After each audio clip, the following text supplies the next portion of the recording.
NASCAR Cup Series race.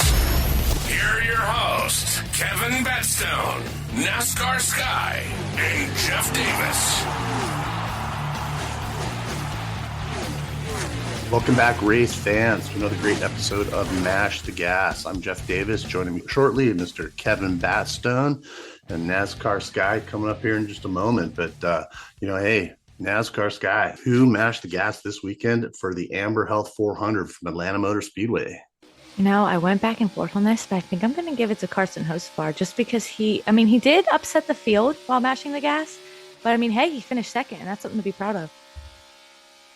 Definitely something for those guys to build on. Once he gets done talking to everyone in the garage area that wants to wring his neck, hopefully he can clean it up, get out to COTA and start making some friends out there. Because, he definitely, like we were just saying off mic, he ruffled some feathers with Kyle Busch. And, obviously Ross Chastain wasn't happy and Ryan Blaney had an amazing comeback. But, of course, we got to tip our hat to Christopher Bell. He led one lap, the only one that mattered. Toyotas were nothing. And Christopher Bell got a lucky break because the old caution flag came out and outnosed that 77. Yeah, it was really cool for Christopher Bell. Like I said, it is the one lap that counts. That's the very last lap. So, getting his 10th career win was pretty cool. But, the Fords were just so dominant as far as in qualifying.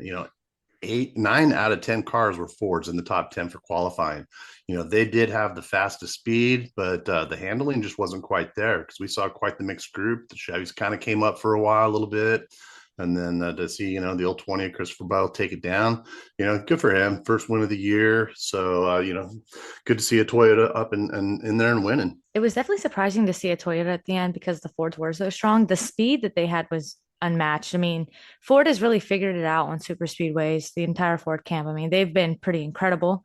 But, it's one of those things where Team Penske, they're leading this Ford charge. They're so good. But, where are they at the end? They're usually wrecked or something else. And I think that's something that they definitely need to work on. It's good to lead and get points, but you want to be there at the end.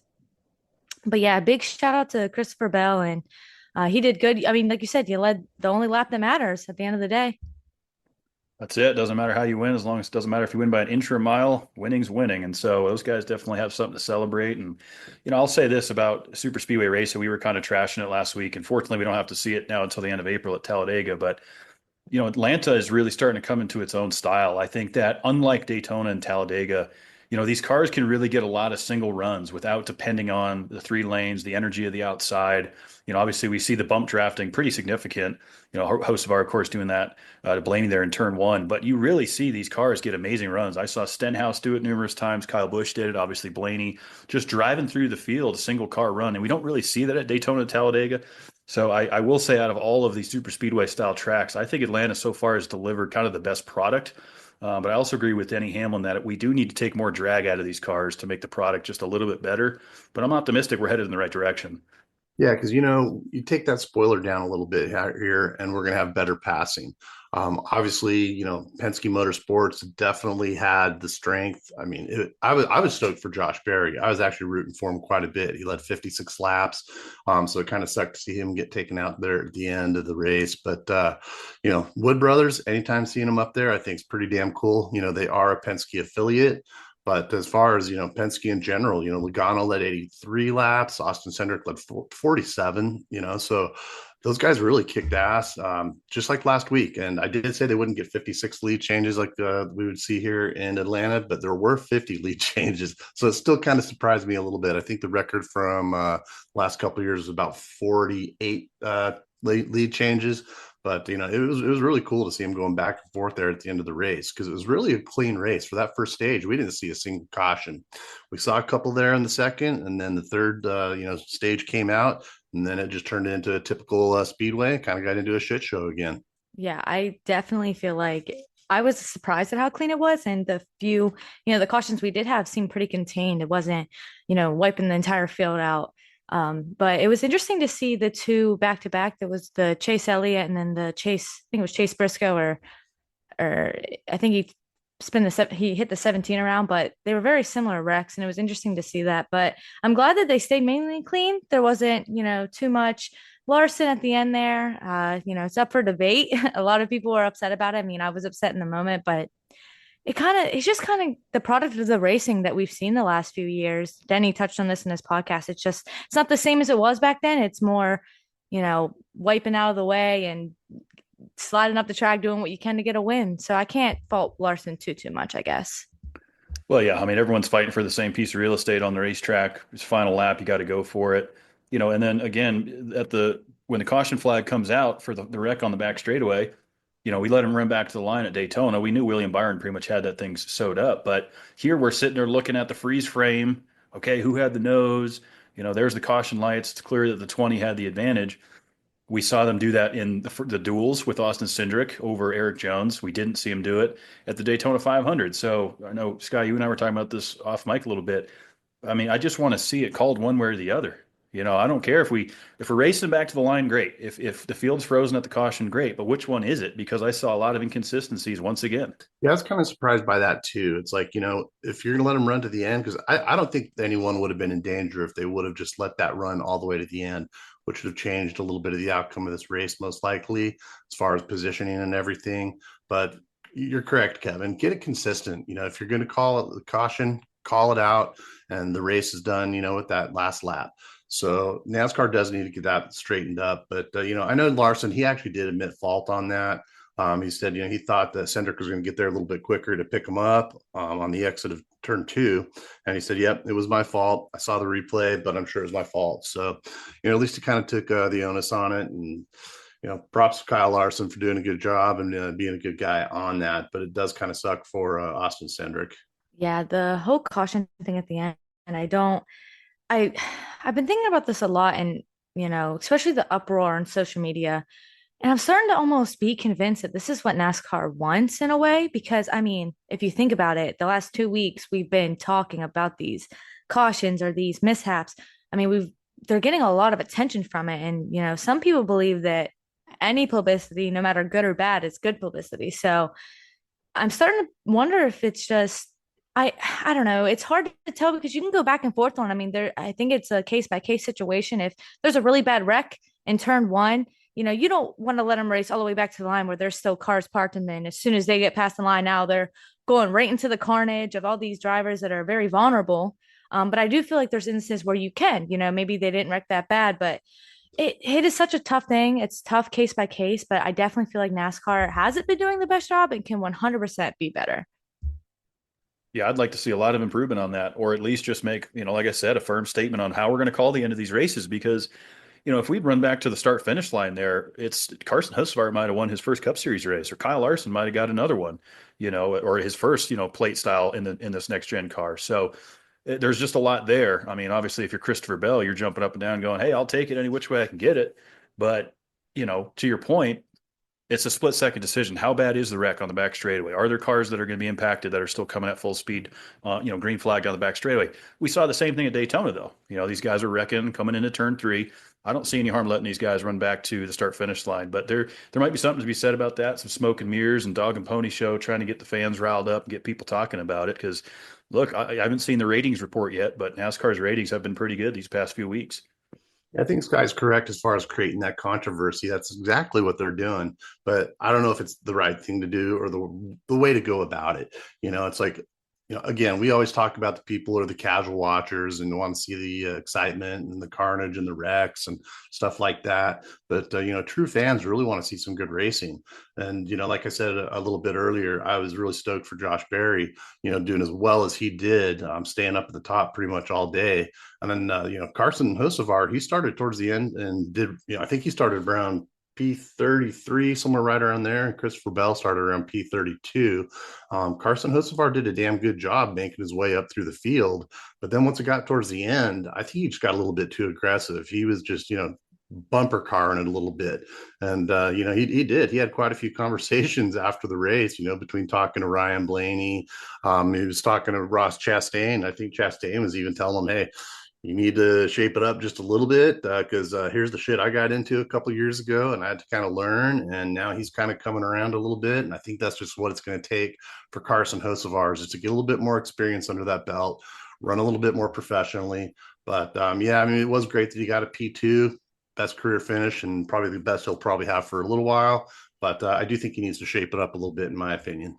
Well, I think that's been kind of the talk of everything coming out of that at the end of this race, and there's going to be a lot of eyes on him. And we're headed to a road course. You don't typically see a whole lot of retaliation there, but you might have a guy overdrive a braking zone and give him the old chrome horn and send him out of the way. But, what better guy than Ross Chastain? I mean, we were having this exact conversation years ago, Jeff, about Chastain being too aggressive. And so it kind of comes full circle. And I mean, speaking of a guy who was aggressive, we got to talk about old Recky Spinhouse Jr., right? He's in the conversation once again, shocker. He starts back, I think, 34th, worked his way up through the field. I mean, I'll give him credit when credit's due. The guy can run plate racing, but then he flat out wipes out the 9 and the 6, completely ends their day. We heard him come over the radio and they're like, well, it was the 47. And everyone was like, wow, shocker. Recky's kind of got that reputation of either spinning out and bringing out a yellow when people don't want it, or causing, some carnage and chaos along the way. And I didn't really hear a whole lot of follow up after the race, but not surprised that the 47 dumped NASCAR's most popular driver at his home track. It definitely was not smart on his end. I mean, of all places to do it, probably shouldn't do it in Georgia to Chase Elliott, but that's the problem with these type of tracks. When you get these drivers that maybe aren't as experienced or aren't as, for lack of better words, skilled, and you're going to get stuff like that. But that's kind of what NASCAR wants. They want that underdog story.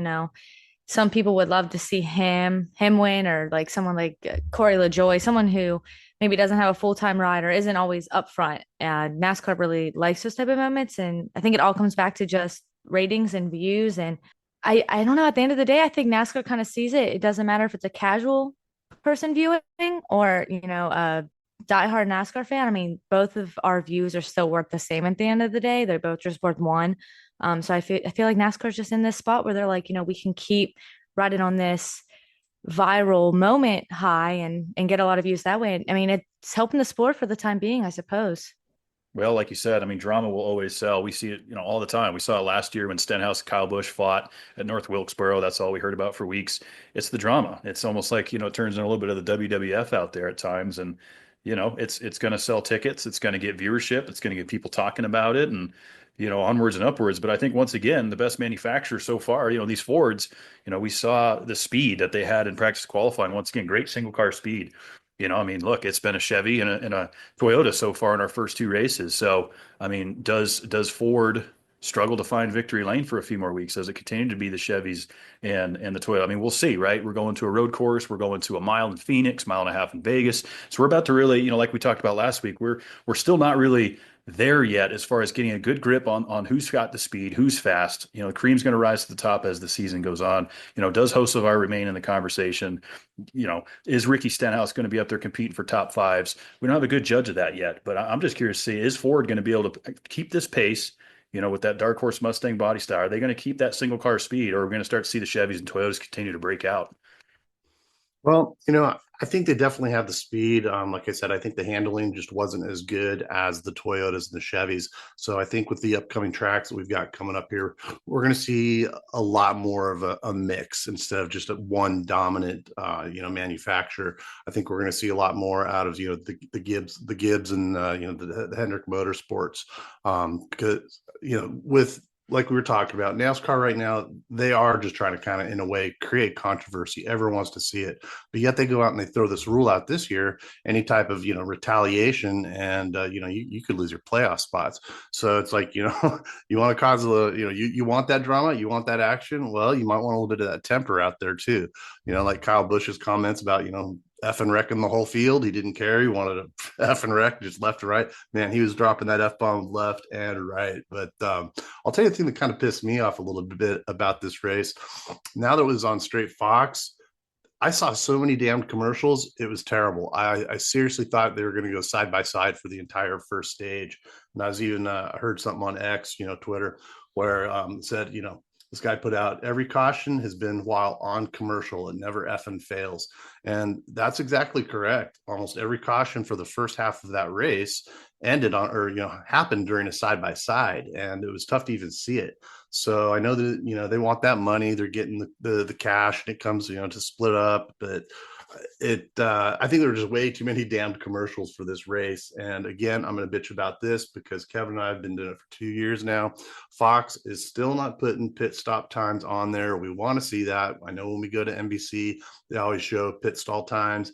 it stops. And I think that's what, people enjoy seeing that, if someone screws up, see if it takes them 15 seconds, or if someone does a really good job, it takes like 11 seconds.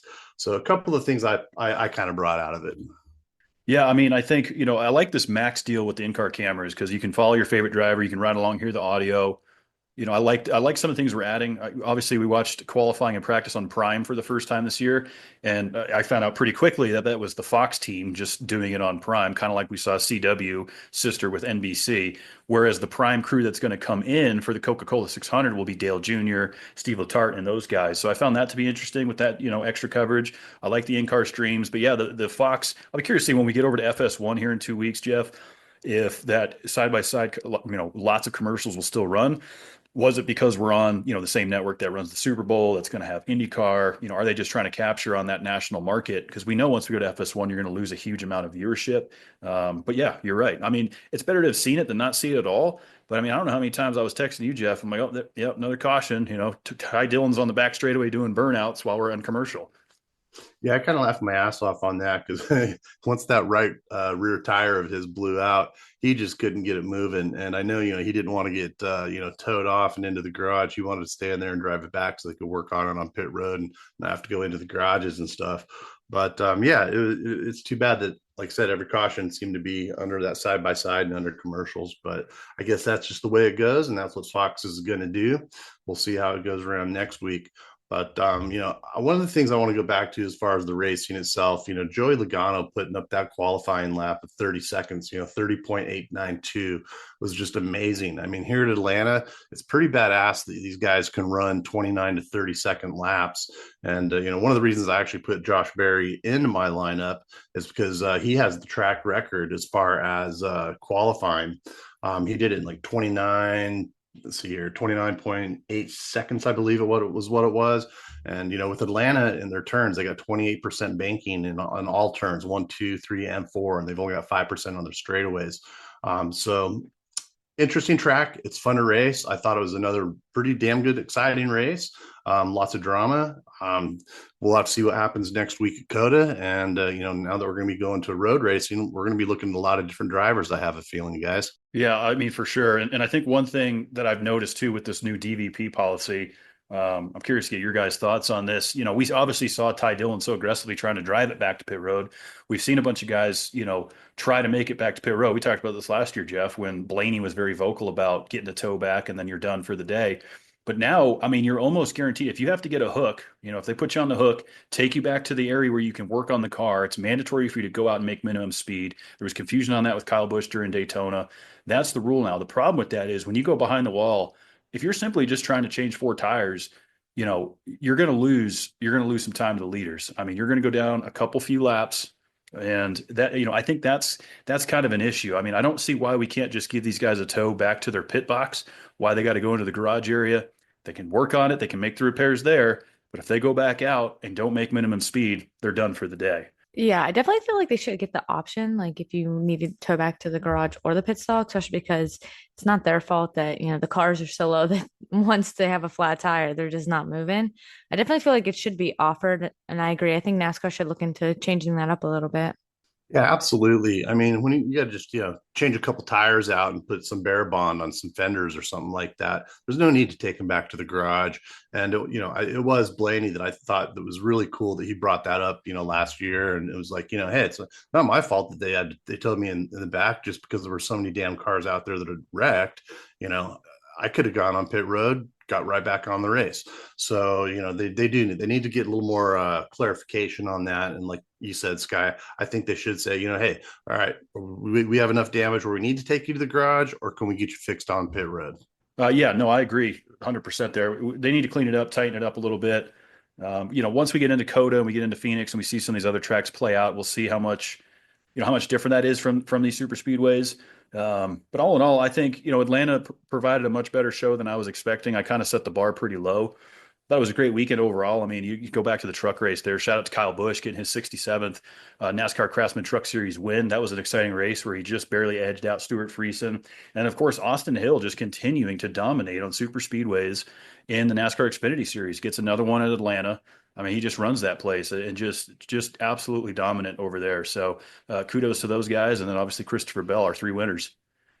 It cracked me up though was during the truck race when they had that caution. I don't know who it was that left, oil all around the track, and they put that speedy dry down, and you got the blower coming by, and Kyle Busch and about 4 or 5 other cars were just sitting there right on the yellow line, waiting to get back out on there. And man, boy, did they get a mouthful of that dust, man! That air dryer just shoved all that shit right into the side of all those trucks, and I'll bet those guys were pretty pissed. Yeah, they needed to. That wasn't fair to those guys. I mean, where they had them parked under the red flag, the dryer came down and just blasted them. It was like sandblasting all those drivers. They should have had to move up a little bit so track drying could continue. But I bet Kyle Busch got a mouthful of sand on that one. Yeah, I was not happy to see that. I mean, that's just dangerous in general with all those little particles. I mean, you can get something in your eye. I mean, it can go into your skin. I'm pretty sure they use kitty litter too sometimes, or it's kind of like gritty like kitty litter. Like that, Yeah. I was very unimpressed for sure. I was like, NASCAR, we definitely could. It was almost just like a laughing stock. Like, what are you doing? Why are you doing that to those poor drivers? But I'm really excited for the switch up. I think we've had our fix of super speedway racing for the time being. I'm excited to see COTA, see some different contenders. You're going to see people like Michael McDowell up there, SVG, obviously, he's going to definitely be up there. It's going to be cool to see some different names running up front. Yeah, it is. I'm ready to turn right a little bit. I always joke to some of my casual fans that give a hard time to us NASCAR folks that we're going to be turning right this weekend. We do quite a bit of that these days, and so we look back. Last year, obviously, the 24 of William Byron won this race, and the year before that was Mr. Tyler Reddick. The road course ringers, right? We got to talk AJ Allmendinger, right, Jeff? We got to talk Michael McDowell, like Sky said. Obviously, SVG. Can Chase Elliott finally get a win in this next gen car? We knew him as a road course guy there for a bit, but Jeff, he hasn't done it since the old car. No, since we've had this Gen 7 car, he just has not been that great on the road courses. So it'll be interesting to see if he can pull it up there because, he's a damn good driver, and like Sky mentioned earlier, it was unfortunate to be out there in, basically his home track and get taken out. But I'd like to see Chase Elliott get back up in there. But I definitely think we'll see old Gizzy up there, old SVG. I think he's definitely one to watch for sure. And the 24 car, I mean, William Byron, he's on fire. He really is. He's been kicking ass. He was running up front for quite a few laps during this race in Atlanta. I think he's going to do pretty well down here in Austin this weekend. I'll be curious to see how we unload and who's got, fast speed in practice, right? And just see kind of the single car runs. Obviously, we can kind of kiss the draft goodbye. You'll see some guys out breaking each other, and the setup of the car is going to be just a little bit different than what we've seen here at the super speedways. So interesting that we go from, back to back, drafting style tracks to then a road course. And then we'll obviously next week, we'll get into kind of the Phoenix and the upcoming events there. But I like this race. I like that Austin, Texas is being represented. Obviously we know we'll be in Dallas here a little bit later this year at the 1.5 mile. So Circuit of the Americas. And this is going to be a different configuration this year, guys. We're going to be running a couple more of the turns than we did in years previous. So kind of like we've seen at Watkins Glen, the IndyCar series and the F1 series will run the long course. We run the short course there. So there's going to be kind of something new to play in with this a little bit. 95 laps, I believe we're looking at around this racetrack. So it's going to take grit, Are we now, Jeff? Do you know? And Sky, are we not doing stage breaks this year at the road course, or are we racing through them? I believe we're racing through them, but I'm not 100% sure. But I haven't seen anything saying that we are not. So I'm just going to assume that we're going to be like we did it last year. So I think we're going to run it just straight on through, which I do kind of like on the road courses. And the temperatures are finally starting to warm up. I mean, that race out in Atlanta, we always call it hot Atlanta, and it was not hot. I think the max temperature I saw out there was about 50 degrees. And one of my friends, Laura, she was out there in the stands, and she said she was freezing her ass off towards the end of the race. She was like right there on the start finish line underneath the awning. And if you get under that awning, as we know, it is loud when you're sitting there in the stands. So I always try to get a little bit away from that. But so we're starting to get up into the 70 degrees. And I think that's about what we'll be seeing down in COTA next week. Perfect. Yeah, that's perfect weather for sure. You got the observation deck down there. It's a really beautiful racetrack. I'm excited that we're going there. Kind of get the first taste of what we're seeing on these road courses. And man, SVG, I think he just might be the favorite to win. I mean, I haven't seen the odds makers, come out yet. Obviously, Reddick will be in that conversation. William Byron's gonna be in that conversation, but I don't see how we can't put SVG at the top. I mean, he's always in this thing. We saw the Xfinity race there last year where he was beating and banging with Kyle Larson in the 17 car for Hendrick. And I just feel like SVG, as we look at fantasy and some of the odds, trying to save our picks, as the season goes on, right? You get 10 uses on a driver for the first 26 races. The All-Star and Clash don't count. And so you got to kind of stagger your picks, right? You don't want to be smoking through your Joey Logano or, your Kyle Larson uses 3 or 4 weeks into the season. So good opportunity to mix in different guys to a road course here and kind of save some of your heavy hitters for later in the year. Yeah, that's a good point. I was going to bring that up too. There's a lot of drivers that, you're not going to probably choose AJ Allmendinger or SVG. He's a really good example probably every week at the ovals. But I mean, those are drivers that could really help in fantasy. I mean, they're road course ringers. I mean, they're really good. And there's Tyler Reddick, Christopher Bell. I mean, we could list a bunch of them. But yeah, choosing people like that, I definitely agree. It's going to help with fantasy. And it's amazing. It's just going to be a nice switch up from what we were used to. I'm ready to see some new drivers. I want to see SVG. I mean, he's probably definitely going to be in the playoffs this year. I want to see, just want to see what he can do. I hope he can get better on the ovals, but I'm excited to see him tear it up when we turn right. Yeah, once we get into a lot more of the road courses, I think old Gizzy, as I like to call him, that's what he's known at, down under. But yeah, he's going to win one of these races, and it's still weird to see him in the 88. Like Sky mentioned, I think it was last week, and I'm like, man, it really is weird seeing the 88 out there, not just thinking of Junior, old Junebug, in the 88. But yeah, I think he'll definitely be one to watch. Obviously, AJ, the ringer, Dinger the ringer on the road courses. So it's going to be interesting because we've got a lot of younger guys, like you mentioned, with the 24 car and, Tyler Reddick coming in. I think that they're going to kick ass, and it's going to be a fun race next week. It has been an adjustment seeing the 88 back out there. Obviously, we saw Dale Jr. run that forever. It's kind of cool to see that number back in circulation, new faces, different places, kind of get a grip on what's going on. Obviously, we talked Chase Briscoe. We launched our episode last week, and then he was penalized pretty significantly later in the week for an illegal modification to that spoiler. So these guys are digging out of a huge hole now, right? They went negative into their points after all that and completely lost, any position. We got suspensions possibly coming. I'm sure they're going to appeal it, but it's not looking great for those guys to have to dig out of a hole early. So I'll be curious to see, we mentioned the Joe Gibbs Toyotas as the season goes on, how much that penalty is going to impact him. Whether it's playoff related or not. I mean, I do believe the 19 will probably find victory lane at some point. I don't think I have him on my lineup for this weekend, but that's a huge penalty to be digging out of. I guess you'd rather have that early in the year than later to give you opportunity to make it up, Jeff. But man, that was a big hit. Yeah, it's definitely been, they've got it under review right now. They have appealed it. I know that they're not expecting any answer until after COTA. So, fortunately, the whole team is still in the pit box and on top of the box for the crew chief. But it is really weird still, another new face and stuff in a different car, man. Every time I look at the 19, I just sit there and think of Martin Truex Jr. Saw a photo of him on X a little bit earlier that said, here's what I was doing. And he had a bass in each hand, two big old bass hanging in each finger, just out there fishing and having a good time, enjoying his retirement. You got to love Martin Truex Jr. Yeah, as he should be. He should be enjoying it. And Sky, I'm sure you're going to love the stat about Mr. Joey Logano now having the most consecutive starts now that Truex is, kind of hanging it up and got through Daytona. Joey Logano now fields amongst active drivers as most consecutive starts.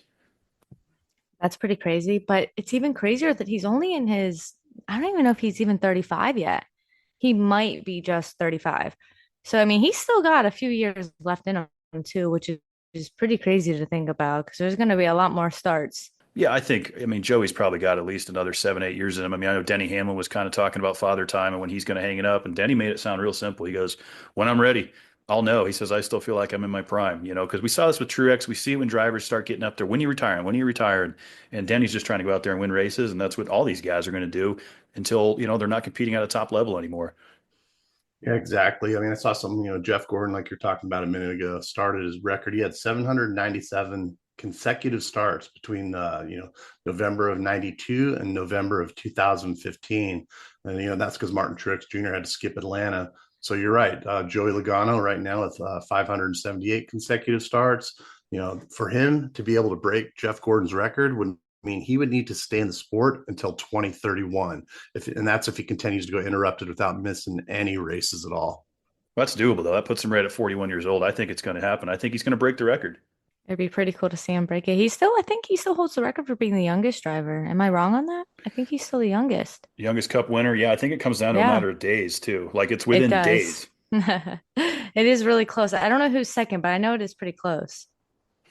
Yeah, and I don't know if I see that getting challenged in the Cup Series anytime soon. I mean, we got young guns coming into the sport, but you look at, I mean, even Carson Hocevar is 22 years old. We got a lot of guys 20, 21 to come in at 18 and win. I mean, it's one thing to race and get a start at that age, but to go out and win a race, I think Joey's going to hold that for a bit. Yeah, I still like the story about him when he was living in the condos, in Atlanta. And someone offered him to pull down a cup car when he was 15 years old and jump on the track. And, NASCAR, the officials there were like, okay, we'll let him run it. He's not going to do a whole lot. He's 15 years old. And he went out there and he just floored it. And he was getting up into 190 years old or 190 miles an hour. And they black flagged him. And his dad just said, no, keep running him until you're done running them because it doesn't matter. But I love hearing that story about Joey when he's 15 years old. I mean, you're just not going to see that kind of shit anymore. You know what I mean? No, I definitely agree. He's been around so long and he's done so much. Just in the realm of not even just for the sport, but outside and for the different communities to the tracks they travel. I mean, it's good to see. I'm glad that he's going to be around for a little bit longer. Hopefully he can stay around until his son's a driver and then I don't have to worry about switching drivers. But I guess I do have Cindric as a backup too, so it's all good. That's thinking like a true NASCAR fan. I was hoping that Leo or Ella were going to get into racing, from Jeff Gordon, but they just didn't take to it. I think guys like Keelan Harvick, Brexton Busch, those are going to be the guys that we're talking about in years to come. I mean, Keelan's doing some amazing things over in the series he's coming up in, and same with Brexton. So, we're definitely just like I watched, Chase Elliott's dad race and all the others. It's the next generation of drivers are coming up, and that's why it's fun to watch the ARCA series and the West and the E series and kind of see who that next talent's going to be. So. I'm ready to get to Texas, though. Let's go. It's going to be, what is it? The Circuit America's Echo Park Automotive Grand Prix down there in Austin. Jeff, you got other travel arrangements, so you're not going to be there for this race. But man, we got to get down there one of these years. Yeah, absolutely. Unfortunately, I will be in Colorado when that race takes place. I will be watching it, so we'll definitely have coverage for next Monday. But I am excited to see it. I'm glad that the first three races of this year we got two super speedways out of the way. We've got a road course out of the way, and we're not seeing all three of these being like one of the playoff races and cutoff races. As far as all three. So anyway, yeah, I'm ready to move forward. Yeah. Then who do you guys have winning this weekend for COTA? I don't know. I think I feel like my gut wants to go with the SVG, but I don't know. I'm thinking someone probably like Christopher Bell is going to go back to back just because he's on his revenge tour from last year. He is. Yeah, that's a good pick. I think SVG is a good pick. AJ Allmendinger is going to be a threat, like we said. I'm going to go ahead and go on a limb here. I'm going to take Tyler Reddick for this weekend. Who you got, Jeff? I'm going to go with Gizzy. I'm going to land down under, man. I think the 88 is going to do it just like he did in Chicago. I think he's going to tear it up. So that's going down for my take is going to be SVG. Good picks. Good picks, guys. Well, the trucks are off this week. We got Xfinity action coming your way Saturday on the CW, and then this will be over on Fox for the Cup Series on Sunday. Prime's working in the practice and qualifying, so I'm still trying to get used to the watch schedule on all of that. But yeah, great show, guys. Looking forward to being back with you next week. Thanks for all the support here at Mash the Gas Podcast. Be sure to follow us on all social media platforms at Mash the Gas. We're going to get out of here. Look forward to break down all the action with you guys again next Monday night. It's going to be a wild one. I'm sure we're going to have some storylines to unpack. We're turning right. We're turning left. Can the man from down under get it done? And until then, y'all. Hey, we're coming down to Texas, so giddy up and mash the gas.